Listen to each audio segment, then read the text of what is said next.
Azrael, feared in legend and shadowed by mystery, is the one who severs the soul from the body.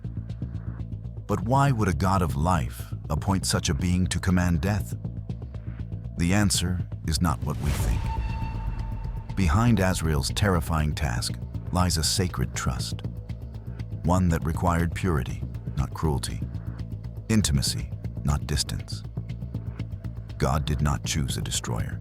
He chose a witness, a servant who could hold both judgment and mercy in one hand. And what if the reason God chose Azrael is the same reason he chose the cross? Prepare to uncover the untold reason God chose Azrael as the angel of death. In the beginning, when the breath of God entered dust and man became a living soul, creation echoed with the sound of eternity touching the temporal. Adam opened his eyes not into a void, but into communion. There was no sickness, no decay, no shadow behind the light. The garden pulsed with the rhythms of life unbroken, harmony untouched.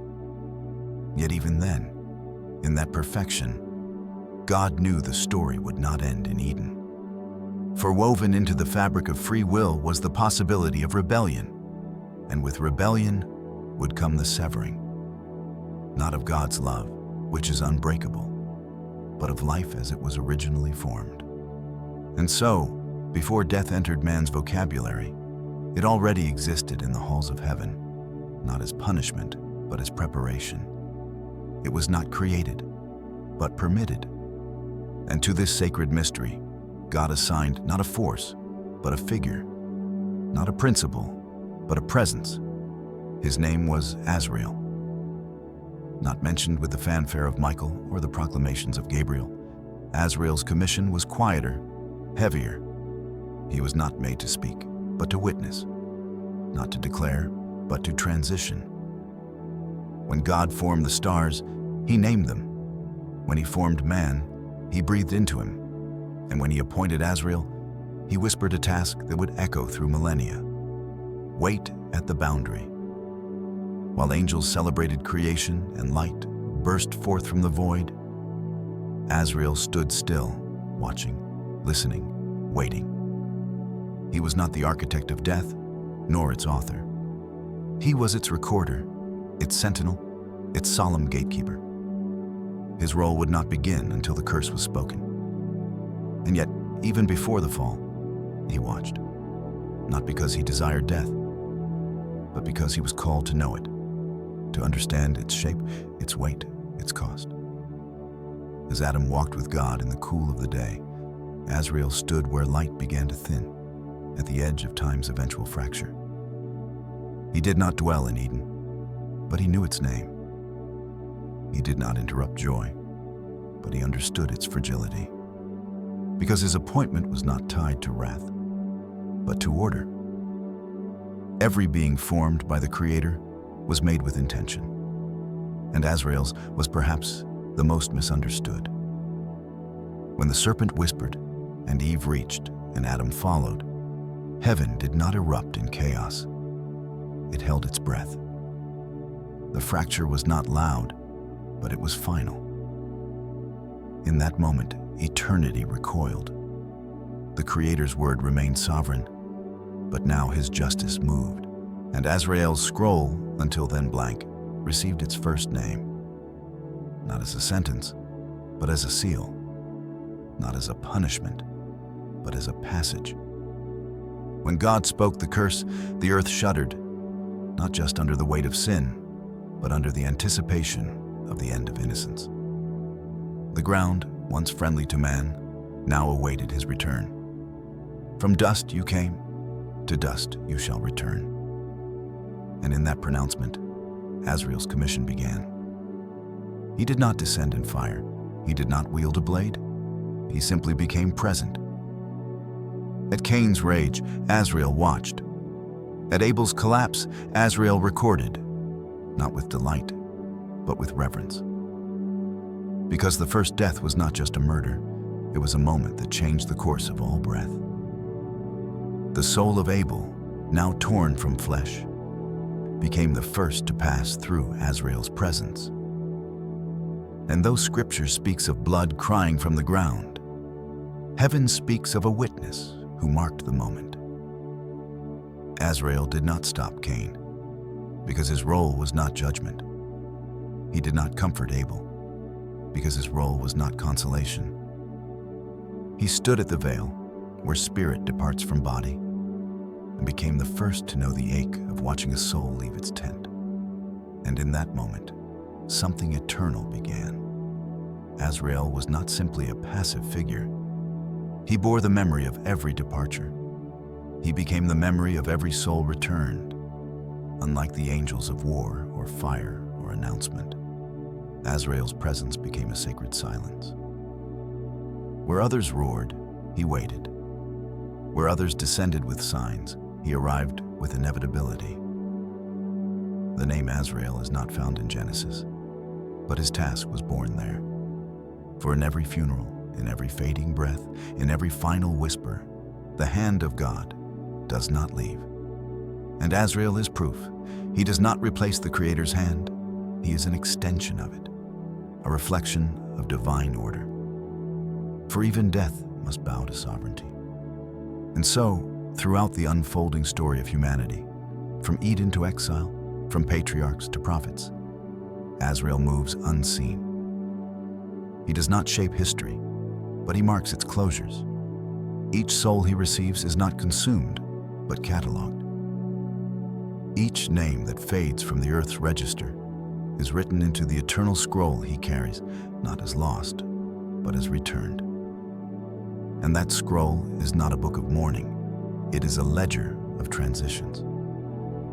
Because God does not waste life, and Azrael's task ensures that not a single breath departs unnoted.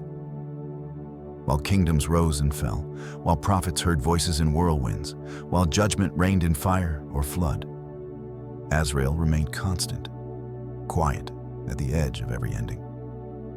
His task is not to frighten, but to preserve, not to strike, but to receive. And even now, as generations pass and graves are filled and breath gives way to stillness, Azrael does not forget his original command. He does not act on impulse. He does not move without instruction. He is the angel who never runs, who never shouts, who never trembles. Because his ministry is not built on chaos, but on the unshakable decree that death is not a sovereign force, but a servant. And Azrael is its steward. The angel of death is not a villain. He is not a monster. He is not the enemy. He is the one who ensures that when time has run its course, and when the Spirit is called, it is not lost in the dark. It is brought before the light. And the one who carries it has never failed in his task. From the first breath to the first death, God had already prepared a way back to himself. And he chose Azrael, not for wrath, but for reverence, not for destruction, but for delivery. The angel of death was not chosen because he loved endings, but because he understood beginnings. And every death in God's hands is only the return of what he first breathed. Azrael moved through the heavens as the angel no one celebrated, the servant whose very presence stilled conversations among the celestial hosts. Not because he was feared in essence, but because his assignment touched the one mystery even angels struggle to contemplate: the boundary between life and what lies beyond. While Michael's name echoed in hymns of victory, and Gabriel's voice carried promises that shaped generations, Azrael walked without applause, without recognition, without even the comfort of companionship. For his ministry demanded a solitude few could bear. Heaven knew war. Heaven knew prophecy. Heaven knew worship that shook the foundations of eternity. But the ministry of endings required something different, something quieter, deeper, holier. No angel became like Azrael by accident. He was not chosen because he desired such a role, nor because he possessed some dark affinity other angels lacked. He was chosen because his heart, if angels can be said to have such a thing, held the rarest quality in all creation, the ability to remain untouched by the weight of mortality. For death corrupts everything it touches, yet Azrael remained pure, not because he avoided it, but because he carried it without letting it stain him. In heaven's order, every angel reflects an aspect of the divine. Michael reveals God's justice. Gabriel reveals God's word. Raphael, in later traditions, reveals God's healing. But Azrael reveals God's boundary, the moment where temporal creation steps into eternal account. And to bear such a boundary, one must be steady, unshaken, unbreakable. The angels of battle train in flame and thunder. The angels of proclamation stand in light and fire. But Azrael stands in stillness. His wings do not blaze, they fold. His voice does not thunder, it quiets. His steps do not echo, they disappear. He is the angel who does not disturb time, who does not disrupt the living, who does not appear until commanded, who does not linger when the task is done. Some in heaven wondered at first why such a role was needed. For in the earliest ages before the fall, death had no place among creation. Yet God, who sees the end from the beginning, formed Azrael not as a response to sin, but as preparation for the redemption yet to unfold. For even before failure entered man, mercy had already prepared its escorts. And so Azrael existed in a paradox. A servant whose full purpose would only awaken once perfection shattered. When Lucifer rebelled and a third of the hosts were cast out, many wondered if Azrael belonged to the side of war or to the side of proclamation. Yet he was assigned to neither. His was the ministry no archangel envied, because it bore neither triumph nor celebration. The heavenly feasts that honored Michael's victories held no seat for Azrael. The processions that followed Gabriel's proclamations held no banner with his name. He did not descend with armies, nor ascend with hymns. He moved alone, because his task demanded the kind of solitude no angel of light sought willingly. Yet heaven did not pity him, for pity has no place in perfection. Instead, heaven regarded him with awe, a silent awe. The kind reserved for mysteries one dares not discuss too loudly. When the first souls passed through his presence after Abel's death, Azrael did not tremble. His purity protected him, his stillness steadied him, his obedience assured him. He did not question God's timing, nor the justice behind it.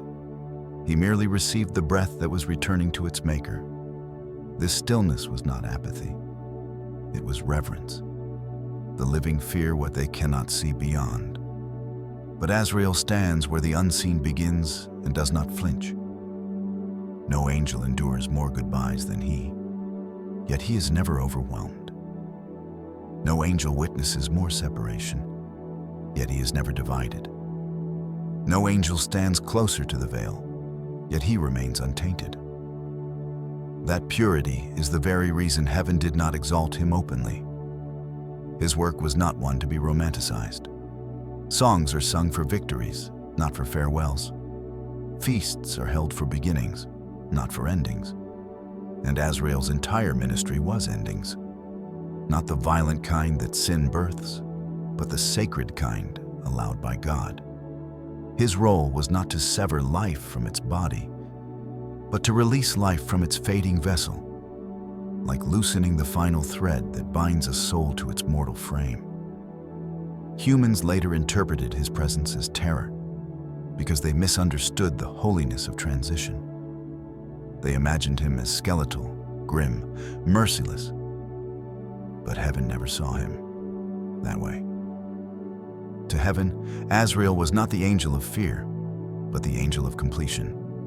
His touch was not destruction, it was release. His arrival did not signify cruelty. It signified the closing of a chapter God himself had written. When souls saw him, they did not see horror. They saw the last angel who would ever accompany them.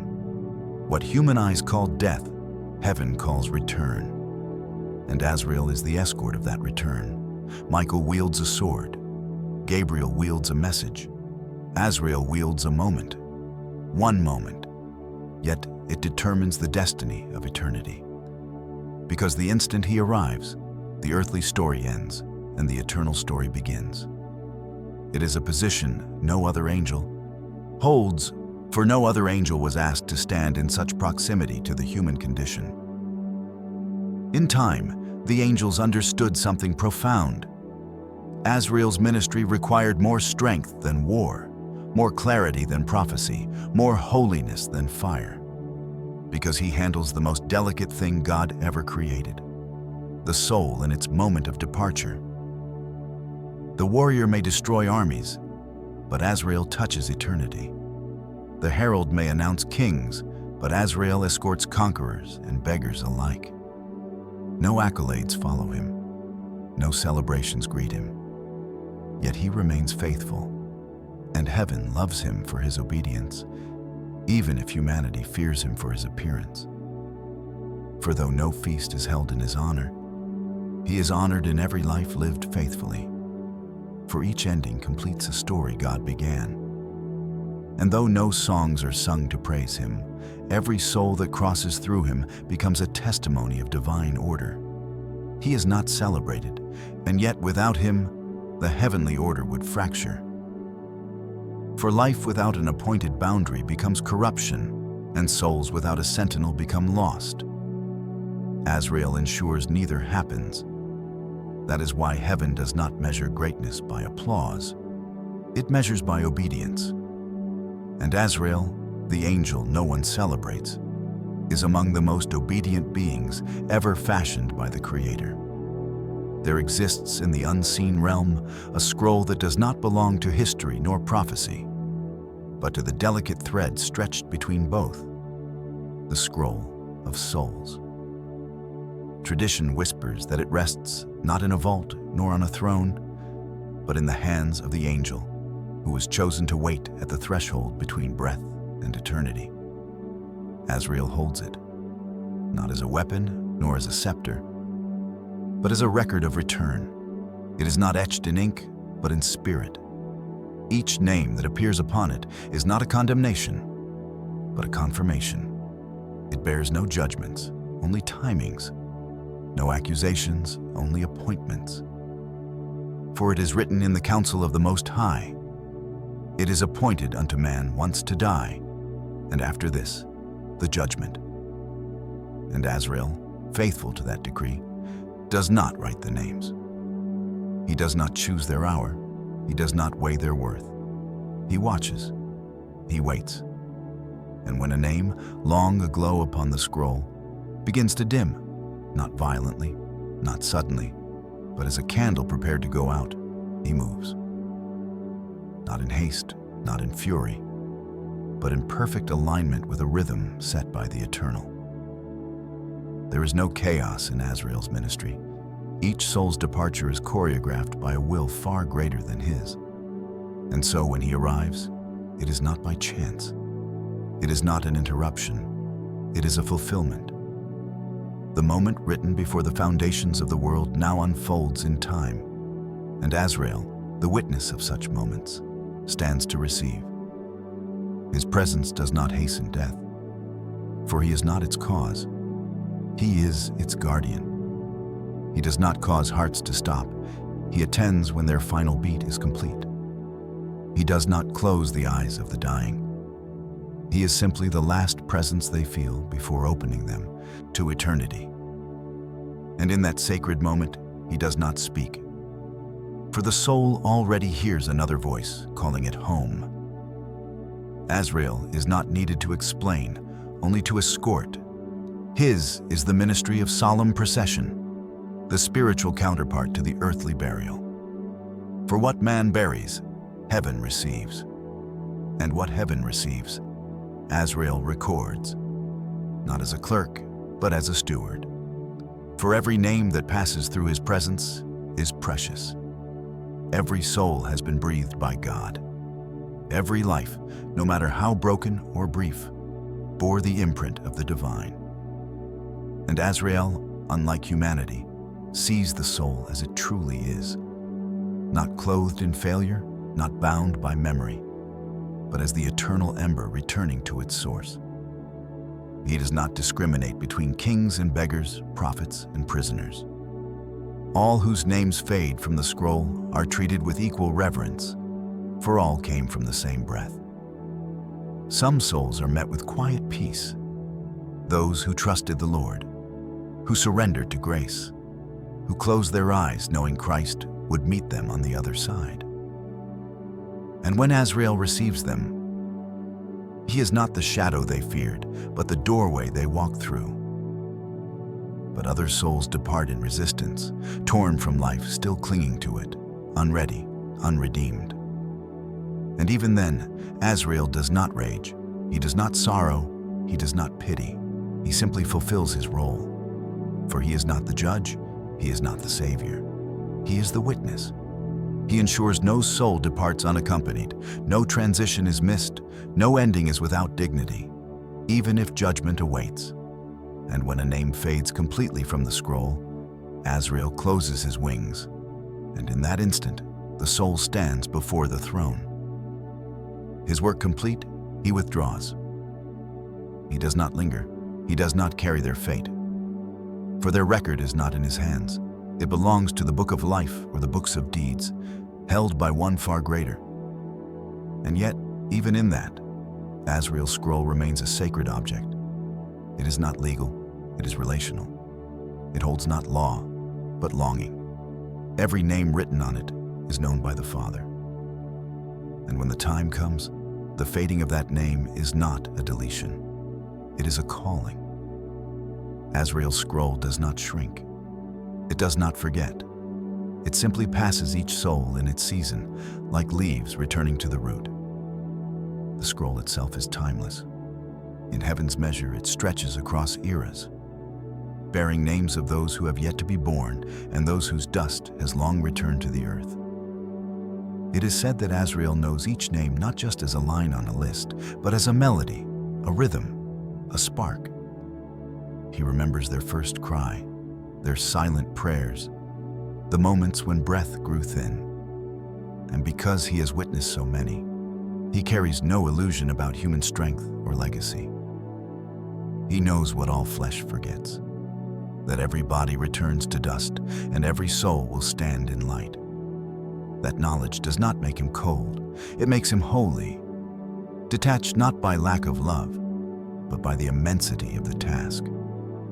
For to serve every soul, he must not be entangled by any. He cannot weep, though he understands sorrow. He cannot rejoice, though he has seen glory. He must remain steady because every name depends on him being present when their moment comes. And even now, the scroll continues to turn. Every heartbeat draws closer. Every sunrise is one day nearer. And when your name begins to fade, not in fear, but in fulfillment, Azrael will know. He will move, he will arrive, and he will not bring condemnation, but conclusion, not judgment, but witness. And when he departs, you will not be alone. You will stand before the one who formed you, who saw your every moment, who either knew you or never did. But Azrael will have done his part. He is not salvation. He is not damnation. He is the final step between the two. The last breath, the sacred escort, the angel whose scroll is older than history and will close only when time itself is no more. When the first shadow fell upon the earth, it did not come from an eclipse of the sun, but from the extinguishing of a life, the first life to return to the dust from which it was formed. Abel's blood soaked into a ground that had never known such a cry, and with it, the innocence of the world was pierced. Yet even in that moment, before man understood the cost of sin, heaven had already assigned a sentinel. Azrael was there, not as a figure of vengeance, not as a reaper with sword drawn, but as the solemn witness of what sin demanded. His wings did not unfurl with fury, nor his voice tremble with rage. He stood in silence, in the very place where time and eternity first collided through the gate of death. The scriptures do not mention him by name, but the tradition handed down through ages and visions holds that Azrael was present when Abel fell, for it was the first moment his ministry was needed. He did not stop Cain, for that was not his place. He did not cry out, for heaven had already heard the blood. Instead, he received, not the body, which returned to dust, but the soul which rose. And in that moment, death became something the earth would never again live without. The breath God had once given to man now returned, not in joy, but in lament. Azrael felt the weight of that moment, not as one burdened with guilt, but as one entrusted with reverence. For this was not just the death of a man, it was the unveiling of what rebellion costs. Azrael had watched Eden glow with perfection. He had seen man walk with God. He had seen the stars sing over creation's birth. But this was different. This was the unraveling. The sacred gift of life, handed freely to Adam and Eve, now lay interrupted, not by the will of God, but by the hands of another man. And even still, Azrael did not recoil. He did not question the plan. He simply fulfilled it. In Abel's passing, death entered not only the world, but history. A chapter was opened that would never close until the last soul was gathered. And Azrael, now active in his divine assignment, would be summoned again and again and again. At each death, whether in field or battlefield, in cradle or crown, he would stand, unchanged in presence, unshaken in purpose. Yet none would be as profound as the first, because that was the moment the heavens mourned. Cain fled marked and cursed, but it was Azrael who lingered. His role was not to judge the murderer, but to honor the slain. He was not the sword, he was the scroll. And on that scroll, a new name glowed, then faded, the first of many to come. The earth, which had once brought forth fruit in peace, now drank blood for the first time, and the ground groaned beneath the weight of the curse.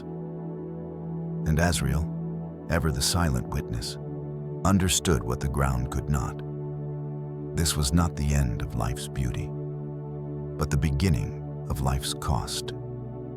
Every birth henceforth would carry in its echo the shadow of a future departure. Every child would be born into time, with an hour already appointed. And Azrael would be there, not watching with malice, but with memory. Because he remembered the first, he remembered Abel. He remembered the look of a soul departing not in age, but in violence. And he would carry that memory through every name that would follow. He became not just the angel of death, but the archive of endings. And yet, even in this, he knew something deeper. Death was not a mistake. It was a mercy shaped by justice. Because once man fell, to live forever in corruption would be torment. God, in his wisdom, set a limit, not out of cruelty, but out of compassion. And Azrael was tasked to enforce that limit. Each time he moved, it was not to punish, but to preserve.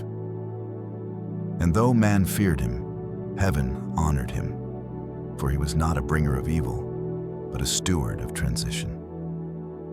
Abel's blood cried from the earth, but it was not alone.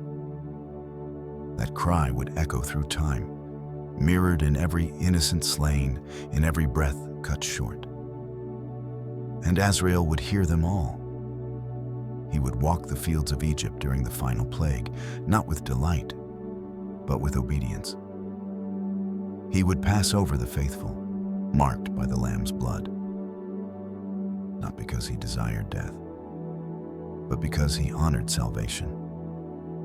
He would stand at the edge of every battlefield, from Canaan to Calvary, never lifting a weapon, but always recording. Every soul that left the body did so under his watch. And yet, through it all, he never became hard. He never became cold. Because unlike men, Azrael never forgot what life truly was, a borrowed breath, destined to return. His presence in the garden's aftermath was not a horror, it was a mercy. For God did not leave man to die alone. He sent a witness, one who would never abandon his post, one who would never miss a soul, one who would serve until death itself died. And so, from that first assignment onward, Azrael has remained. Watching kings and slaves, infants and elders, martyrs and murderers pass through his presence. He has not changed, though the world has. He has not faltered, though men have fled from him. His assignment was not chosen, it was given. And he accepted it not with pride, but with humility. For he knows the day will come when the last name fades from his scroll, and he too will be summoned, not to receive, but to relinquish. Until then, he waits. Until then, he serves. Until then, he remembers the first death in the garden and honors it with every soul since. There is a silence that surpasses the quiet of night, deeper than still waters, more profound than any absence. It is the silence of Azrael. Not the silence of indifference, nor the silence of fear, but the sacred hush that surrounds the threshold of eternity. Of all the angels created by the Most High, Azrael is the least known, the least heard, and yet the most constant in his presence. He does not appear with trumpets or thunder. No scriptures record his declarations, no visions describe his voice. Because Azrael was never sent to speak, he was sent to witness. Where Michael charges into battle and Gabriel speaks divine revelation, Azrael does something else entirely. He stands still at the most delicate intersection of existence, when the soul departs the body. That moment, too powerful for human eyes and too mysterious for full comprehension, belongs to God. But Azrael is allowed to be present, not as a taker, but as a witness, not as a voice, but as a presence. And in that stillness, he fulfills a role no other creature in heaven or on earth can perform. It is not his absence of sound that defines him. It is the holiness of his silence. A silence not of void, but of fullness. For when a soul leaves its flesh, Azrael stands as the calm between two storms, the birth of life and the judgment after death. He does not reach out with hand or blade. He is simply there, and his presence is known not to the eyes, but to the soul. When the body weakens and the breath shallows, when time collapses into a final moment, there is a peace that sometimes overtakes even the most fearful heart. That peace, many do not realize, is him. Azrael does not bring it. He is it. His silence is a bridge, a doorway, a sacred escort into the presence of the eternal. The reason he is least heard is because his work is never about words. His role is too holy for noise, too precise for interruption. Death, as it unfolds in God's order, is not chaos. It is appointment.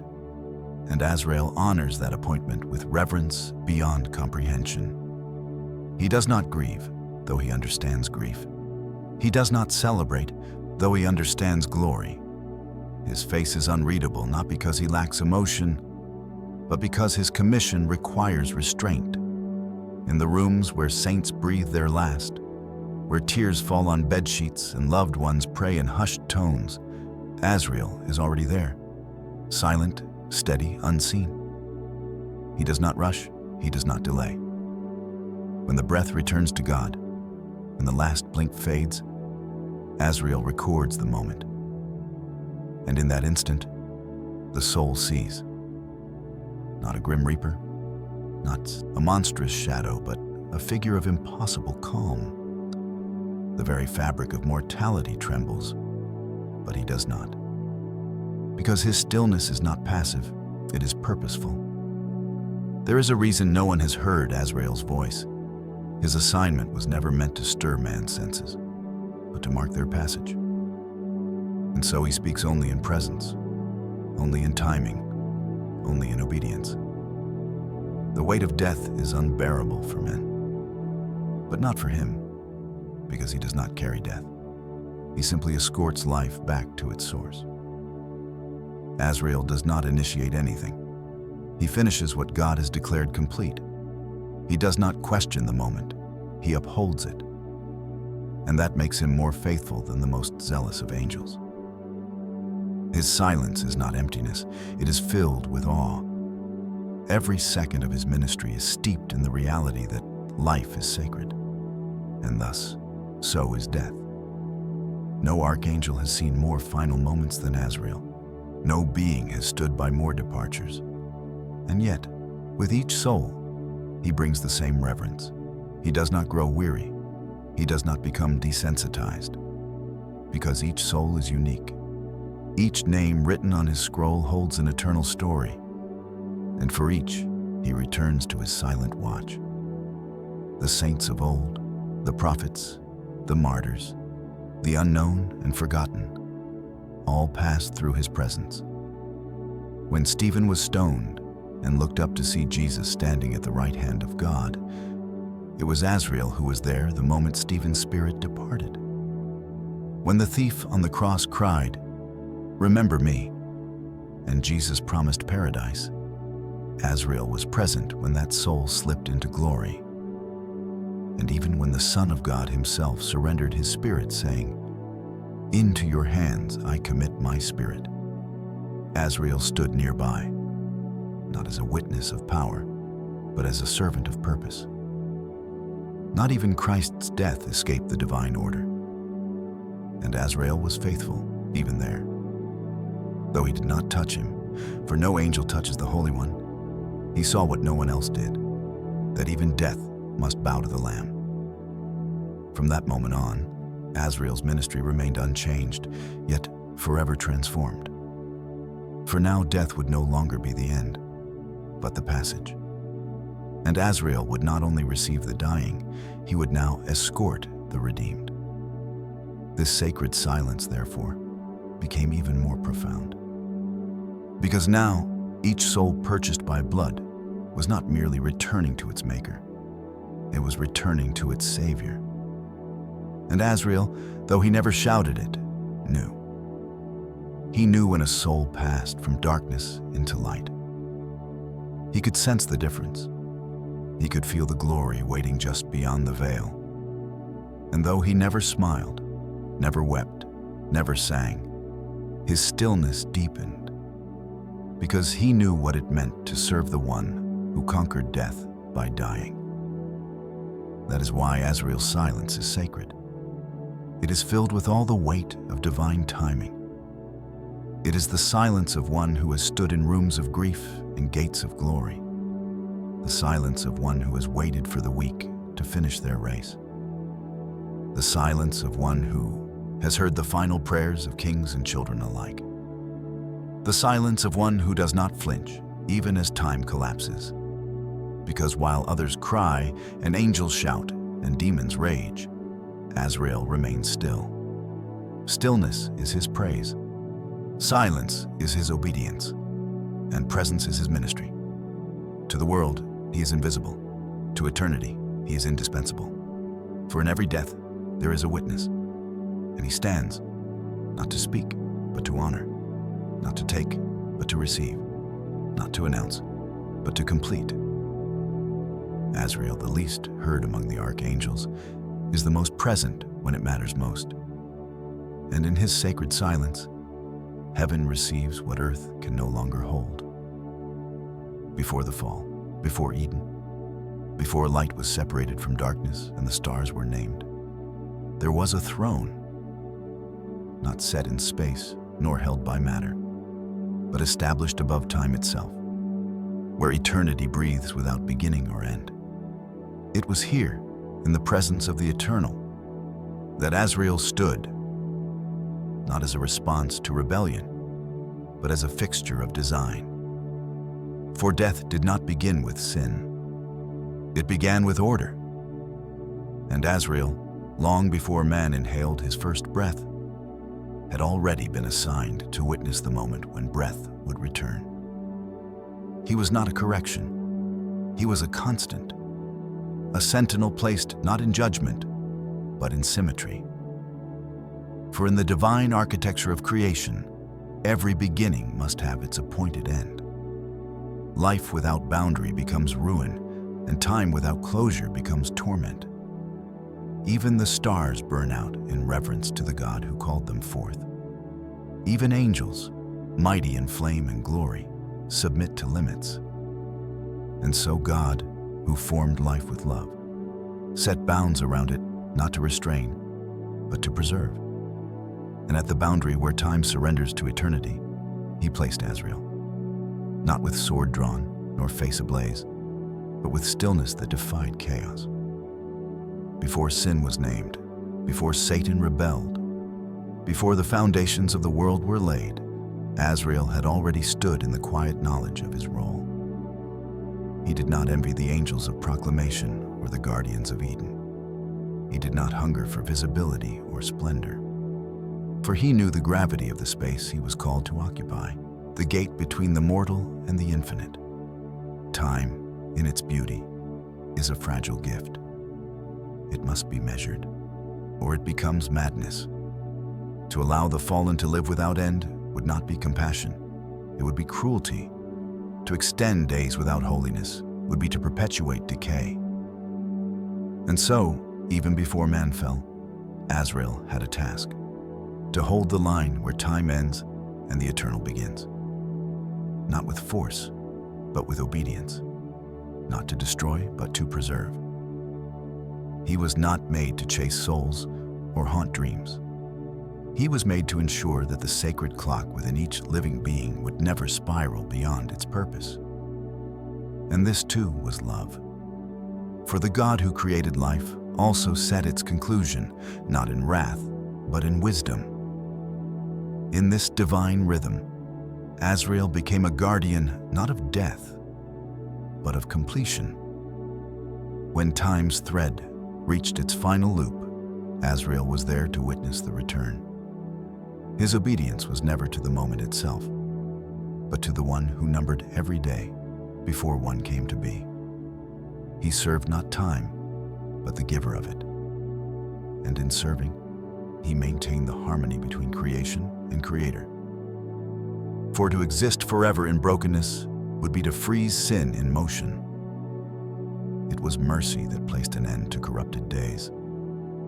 And Azrael's role was to carry that mercy across the generations. When man sinned and death entered as a curse, Azrael's ministry did not begin.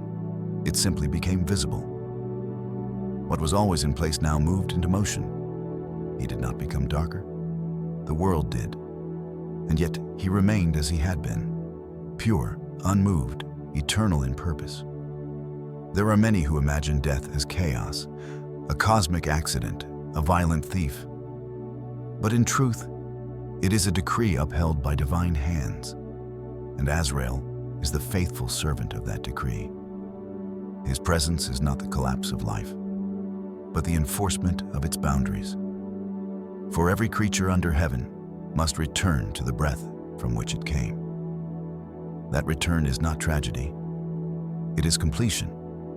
And Azrael ensures that no soul runs past the line drawn by God. The saints of old, who lived through famine and fire, spoke not of death with fear, but with recognition. Job declared, "You have decided the length of our lives. You know how many months we will live, and we are not given a minute longer." That truth did not trouble Azrael. It confirmed him. For he was not the arbiter of those days, only the keeper of their conclusion. And he guarded each soul's passage with the same obedience he had held since the beginning. There were times when humanity forgot this, times when kings sought immortality and rebels defied the clock. They built towers to heaven, monuments to self. They chased fountains of youth and begged idols for more days. But Azrael did not flinch. He stood where he always had, unmoved by ambition, unshaken by pride. For no man escapes the boundary God has set, and no creature delays Azrael when the hour is appointed. His obedience is not to the cry of man, but to the voice of heaven. Even when miracles extended life, when Hezekiah prayed and 15 years were added, Azrael waited, not in resentment, but in patience. For he moves not by demand, but by decree. And when the 15 years were complete, he moved again, without regret. For to Azrael, time is not power, it is stewardship. He sees the measure of every life not as days on a calendar, but as pulses in the rhythm of God's purpose. Some lives blaze briefly, others linger long, but all end in his timing. And Azrael ensures none are forgotten, none are wasted, none escape. He does not hasten their end. He does not delay it. He guards it. And in that, he mirrors the justice and mercy of the one who formed both time and eternity. One day, time itself will be folded like a scroll. The sun will darken, the stars will fall, the trumpet will sound, and Azrael will stand at the edge of the final hour, not with fear, but with completion in his eyes. For even he knows his task has a limit. When death is no more, when every soul has passed, when judgment has been rendered and the new creation descends, Azrael's commission will be finished. He will no longer need to guard the threshold. There will be no threshold left to guard. But until that day, he remains, standing where the clock ends, obeying the one who sits above the circle of the earth. Azrael does not rule death. He reveres the boundaries of life. And in doing so, he becomes not just the angel of endings, but the keeper of holy order. The question that stirs at the heart of every life, echoing in hospital rooms, whispered through final breaths, and pondered in the stillness of night, is not merely what happens after death, but why death exists at all. And more mysteriously, why God, whose nature is life, appointed an angel to stand at the gate of every ending. Why Azrael? Why this quiet, solemn figure who neither wars nor sings, but waits and receives? The answer is not hidden in wrath, but in mercy. For death, in God's sovereign hands, is not cruelty. It is compassion. And Azrael's assignment is not rooted in darkness, but in grace. From the beginning, the wages of sin were clear. The soul that sins shall die. Yet God, rich in mercy, did not allow death to become a wild terror, an untamed force ripping souls from their homes. He gave it structure. He placed it in the care of a servant who would treat it with the reverence it required. Azrael was not chosen because he craved such work. He was chosen because he could bear it, because he would never mock the moment, never mishandle the mystery. When a believer closes their eyes in this world and opens them in the next, there is no scream, no chaos, no monstrous grip. There is a quiet, a letting go, a release. And Azrael is there, not with fire, but with faithfulness. For the soul that trusts in the Lord, death is not the enemy, it is the escort. And Azrael is not the judge at the end of the road. He is the one who walks you to the gate. He does not decide your destination. He does not weigh your soul. He simply carries you where your faith has already gone before. That is mercy, because God does not leave his children to die alone. He sends one who knows the journey, one who will not let your soul be lost in the passage, one who has walked every valley, stood beside every bed, and still never fails to be present when the redeemed are called home. Azrael is not feared in heaven. He is honored, for he carries the weight no man could carry. And he does so not with complaint, but with sacred devotion. When the world imagines death, it sees loss. But when heaven sees death for a believer, it sees return. It sees reunion. It sees the fulfillment of promises made in blood and secured by grace. And Azrael, in those moments, becomes not a shadow, but a light. The light that leads the soul from dimness into glory. There is a mercy in knowing that God did not delegate this final act to chaos. He assigned an angel, not to punish, but to receive. And that changes everything. Because when the hour comes and the body begins to fail, the believer need not fear what comes next. For what comes next is not a void. It is not torment. It is not loneliness. It is home. And Azrael, silent and holy, will be there to see them through. His assignment is not to tear, but to carry. Not to frighten, but to shelter. Not to destroy, but to preserve. And the child of God who breathes their last is not met with absence. They are met with accompaniment. That is why Azrael was chosen. Because death, though still the last enemy, was conquered at the cross. And now it bows to Christ. And because Christ reigns, even death must obey the rhythm of redemption. Azrael no longer leads souls into uncertainty. He leads them into presence, into the arms of the one who defeated the grave, into the city that has no need for sun or moon, into the joy that no longer knows time. And yet, even in this, Azrael does not exalt himself. He does not take glory. He does not linger for praise. He completes the task, and he returns to his place, waiting for the next soul appointed to depart. His role is invisible to most, but to heaven, he is a minister of mercy, a steward of sacred moments, the silent proof that even in death, God has not left us. When Moses died, it is written that God buried him. And though the details are hidden, many believe Azrael was present. For who else would the Almighty send but the angel who never fails to arrive, who never forgets a name, who never mishandles a soul? When the prophets were taken, when the martyrs fell, when the faithful breathed their last in prisons, deserts, and hidden rooms, Azrael was there. Not with judgment, but with reverence. Not because death is beautiful, but because grace is.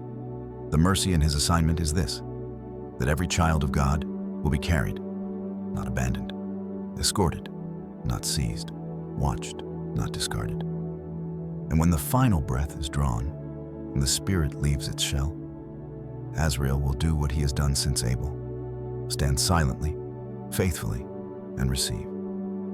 For his task is not to make death holy. It already is. His task is to ensure it remains so.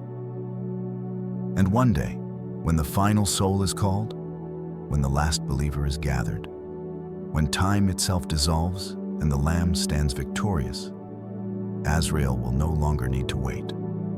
Death will be cast into the lake of fire, and the angel who guarded the gate will rest.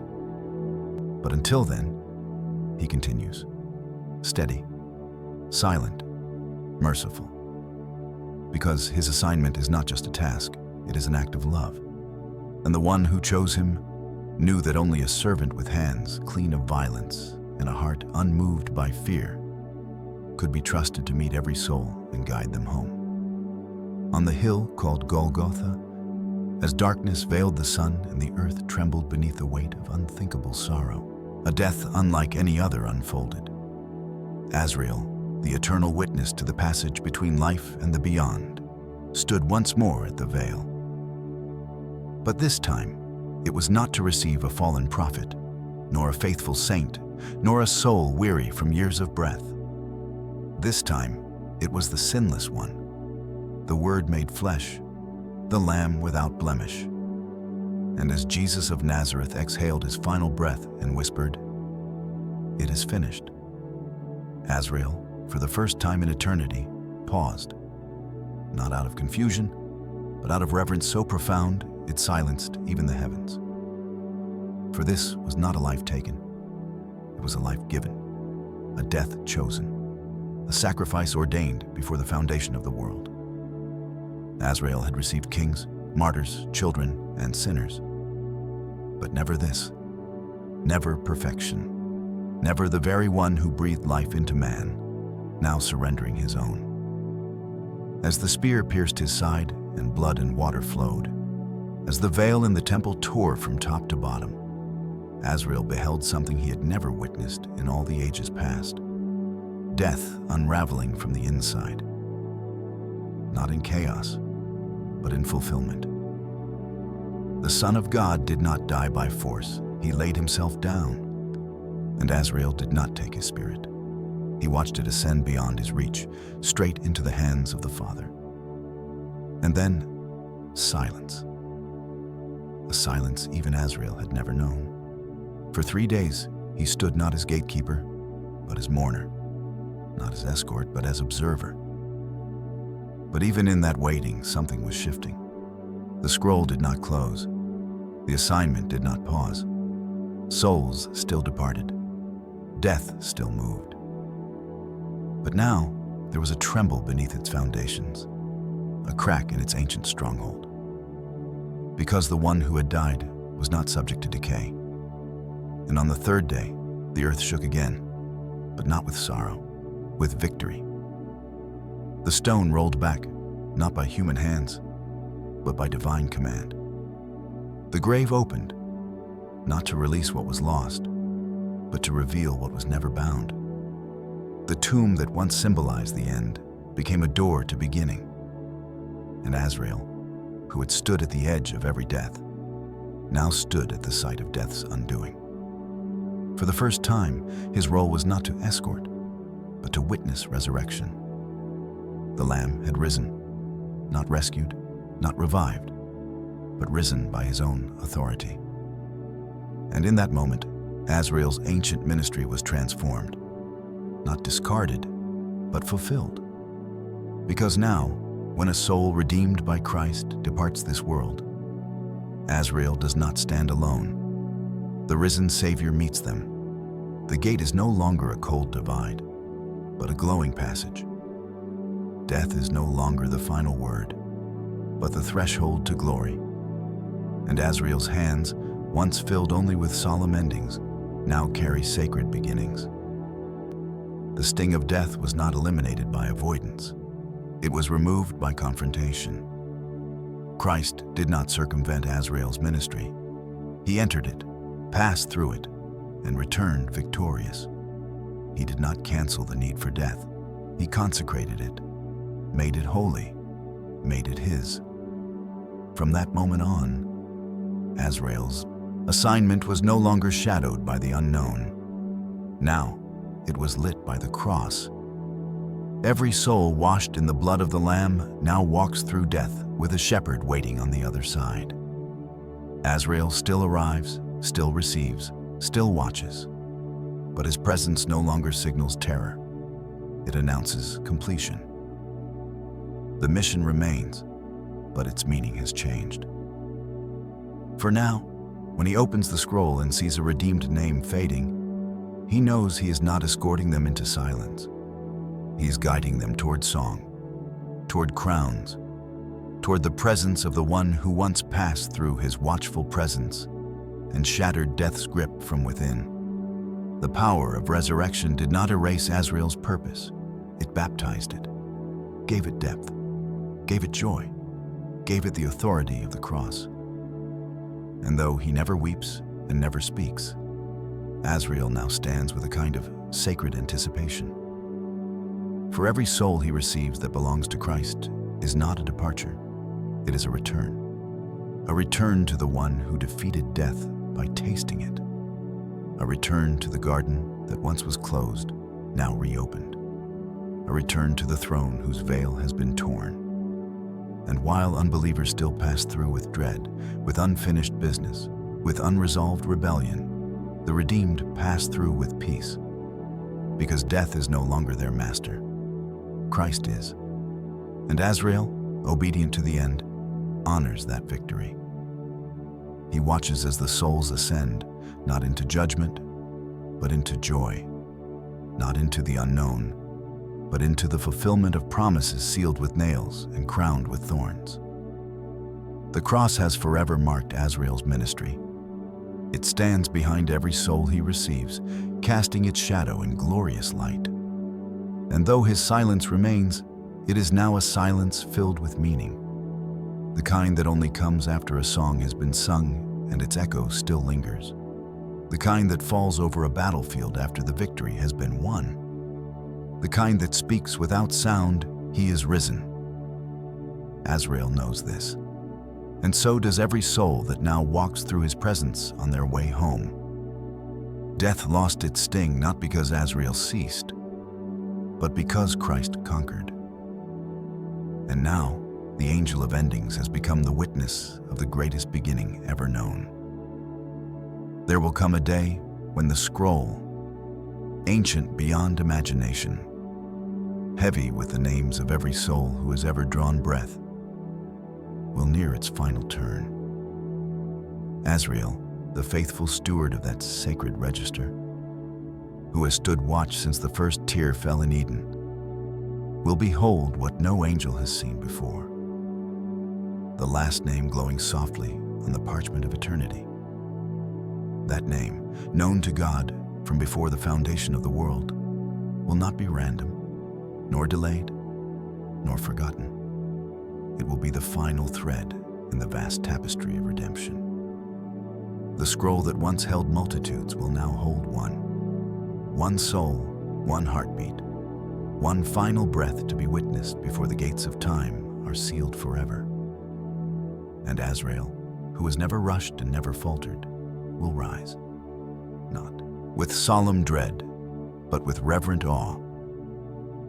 For this moment marks not just the end of his task, but the fulfillment of his calling.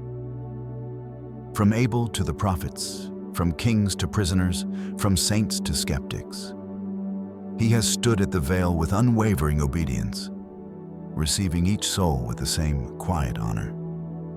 But this soul, this last soul, represents the turning of the age itself, the final transition, the closing of the last chapter. And as Azrael prepares to fulfill his ministry one final time, all of heaven will hold its breath. For when this name fades from the scroll, it will not simply be the end of a life. It will be the end of death's dominion. He will not weep, for his task has never been one of sorrow. He will not tremble, for he has known since the beginning this day would come.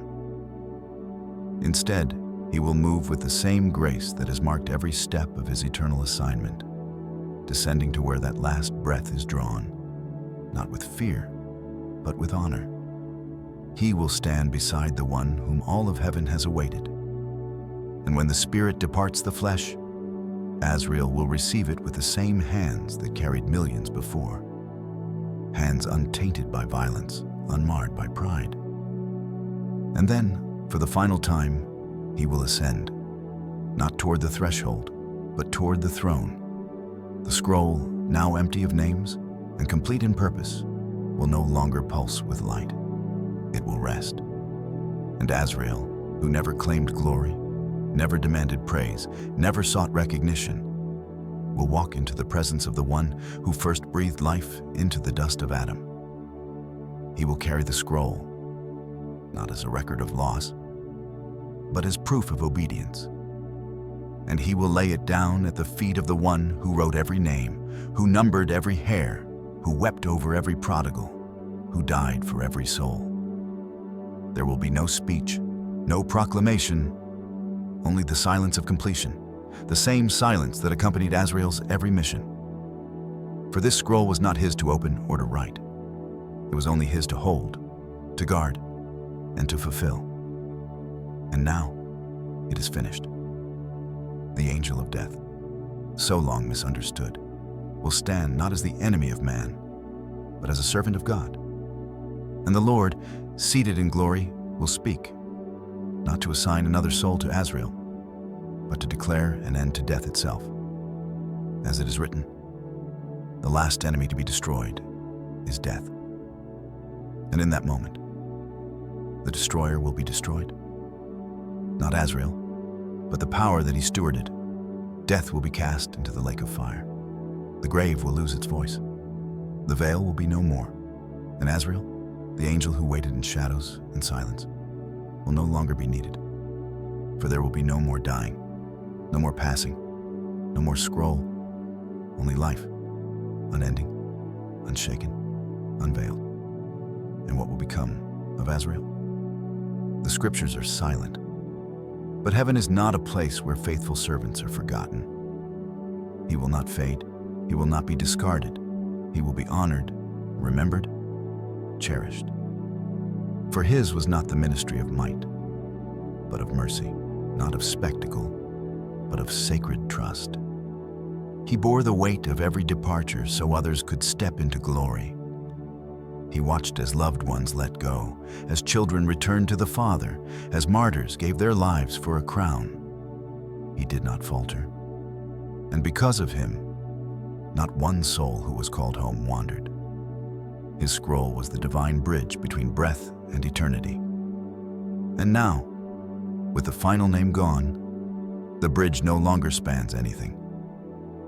The city of God will have no gates for death to pass through. The river of life will flow without end. The tree of life will bear fruit without decay. And Azrael, having fulfilled the quietest and holiest of roles, will take his place among the hosts, not as the feared angel of endings, but as the faithful one who walked beside every soul at their final hour. In that eternal day, when the Lamb is the light and tears are wiped away forever, the last chapter of death will not be a scream, but a surrender. Azrael will bow, and the scroll, having completed its sacred work, will rest in the hands that once bore nails. For death is no longer. And the one who watched it all, who received the first soul and the last, will hear the voice of the King declare, "Well done," in the final vision of the eternal story, when the heavens are rolled back and a new creation descends, flawless, eternal, unmarred by sorrow. The echoes of what once was will begin to fade. There will be no temples, for the Lamb himself will be the light. No tears, for every sorrow will have been wiped away. No graves, for death itself will have been undone. And standing in the midst of that everlasting dawn, no longer veiled in silence or shadow, will be Azrael, not as the angel of death, but as a witness of transition fulfilled. His role, once cloaked in mystery and often feared, will now be understood for what it always was, a ministry of sacred passage. He was never the destroyer, never the thief, never the curse. He was the one who obeyed when others fled, the one who stood when the world trembled, the one who held every ending with the reverence of a priest at the altar of God. And now, as the former things pass away, Azrael will not be erased. He will be restored, not dismissed, but honored, not forgotten, but remembered as the quiet servant who guarded the most fragile moments in all of creation, the threshold between time and eternity. For every saint who died in the faith, every soul who trusted the Lamb, every child whose final breath whispered a name, Azrael was there. He did not touch with force. He received with grace. And though the world called him death, heaven always called him faithful. Now, with the last name marked and the final breath breathed, he no longer walks the line between life and eternity. The veil has been torn forever, the divide removed. Death, the last enemy, has been cast into the fire. And in its place, life eternal now stretches unbroken across the ages. But Azrael's legacy does not vanish with his assignment. It lives on in every soul he guided, every name he carried, every sacred moment he bore with unwavering obedience. Because death, in the hands of God, was never the enemy. It was the escort. a temporary servant appointed for a divine purpose. And Azrael, chosen to uphold that purpose, completed it without flaw, without delay, without resistance. Now, the universe sings a new song, one of life without end, communion without separation, joy without interruption. And Azrael, whose wings once folded beside deathbeds and hospital walls, whose silence once wrapped around final breaths and family prayers, now stands in the full light of glory, not as the feared harbinger of endings, but as a pillar of holy faithfulness. He has no more scroll to carry, no more names to mark, no more transitions to oversee. His hands, once reverently open to receive, now rest at his side, empty but fulfilled. His silence, once sacred, is no longer needed, because now there is only song, the song of the redeemed, the chorus of the living, the eternal anthem of the risen. And among them walks the angel who waited through every age, who never sought applause, who never demanded honor, but who now receives it, not from men, but from the King himself. For the Lamb who conquered death does not forget his servants. And to Azrael, he will say what he once whispered to dust in the garden. Well done, for you did not destroy, you preserved. You did not harm, you honored. You did not end, you carried. And now your task is complete. Rest, rejoice, remain, not as the angel of death, but as the servant of life. From the first breath in Eden to the final soul redeemed, Azrael stood as a bridge between the world that was and the world that is to come. His role was never fear, it was faith. And in the eternal day that has no sunset, his name will not be cursed, it will be cherished. For he too was part of the great story, not as its end, but as its keeper. And even death in God's hands became a servant of grace. Azrael proved it forever.